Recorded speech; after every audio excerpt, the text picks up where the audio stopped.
ایک صحابی رسول تھے، وہ بکریاں چرایا کرتے تھے. بہت ہی زبردست واقعہ ہے، اسے توجہ سے سنیے گا، بہت زیادہ فائدہ ہوگا، اور عمل کی نیت سے سنیے گا.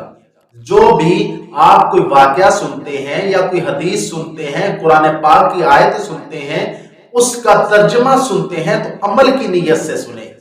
اگر عمل کی نیت سے سنیں گے تو دنیا بھی بن جائے گی اور آخرت بھی بن جائے گی، یہاں بھی فائدہ وہاں بھی فائدہ.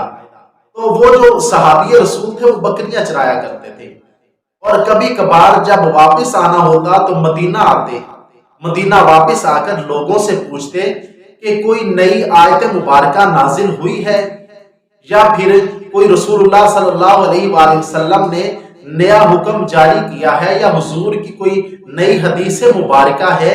اگر کوئی ہوتی تو صحابہ کرام اسے بتا دیتے اور وہ اسے اپنے عمل میں لے آتے تھے.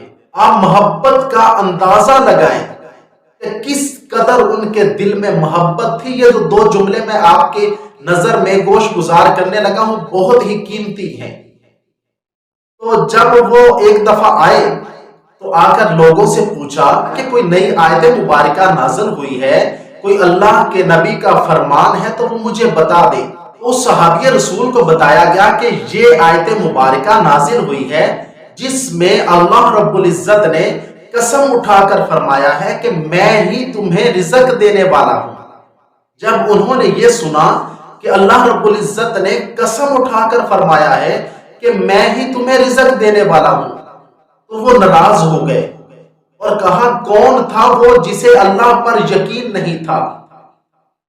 کون تھا جسے اللہ پر یقین نہیں تھا کہ اللہ کو قسم اٹھانا پڑی؟ آج کل بھی ایسے ہوتا ہے، قسم تبھی انسان اٹھاتا ہے جب اگلے کو یقین دلانا ہوتا ہے، سامنے والے کو یقین نہ آ رہا ہو.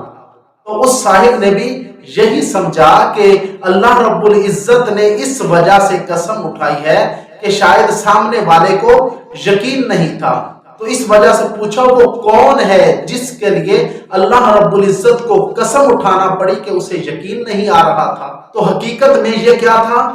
یہ اللہ رب العزت سے محبت ہے. جب بندہ کسی سے محبت کرتا ہے، سچا عشق کرتا ہے، تو وہ چاہتا ہے کہ جس سے میں محبت کرتا ہوں، جس سے میں عشق کرتا ہوں، اس کی ہر بات کو مانا جائے، اور صرف میں ہی نہ مانوں، دوسرے بھی اس کی بات کو مانے. وہ حقیقی عشق ہوتا ہے. اور حقیقی عشق میں کیا ہوتا ہے کہ میں بھی اس کی بات کو مانوں، ساری دنیا والے بھی اس کی بات کو مانے. اور انہیں یہ تکلیف ہوئی کہ کون تھا جو اللہ رب العزت کی بات کو نہیں مان رہا تھا، جسے اللہ رب العزت کی بات پر یقین نہیں آ رہا تھا، اور اللہ رب العزت کو قسم اٹھانا پڑی. تو یہ تھے حقیقی عاشق، اللہ رب العزت سے حقیقت میں محبت کرنے والے تھے. اللہ رب العزت کا جو حکم آ جاتا تو فوری اس پہ عمل کر لیتے. اور اسی طرح اگر رسول اللہ کا کوئی فرمان آتا تو فوری اس پہ عمل کرتے. دوسری بات سوچنے والی ہوتی نہیں تھی، سوچنے کی گنجائش ہی نہیں ہوتی تھی کہ میں سوچوں کہ یہ صحیح ہے یا نہیں. فوری جو سنا اس پہ عمل کر لیتے تھے. ہم بھی دعوے کرتے ہیں کہ ہم بہت بڑے عاشق ہیں، لیکن ہم بہت بڑے حقیقت میں جھوٹے ہیں، جھوٹ بولتے ہیں. ہم اللہ رب العزت سے عشق حقیقی معنوں میں نہیں کرتے، اس کے رسول سے حقیقی معنوں میں عشق نہیں کرتے.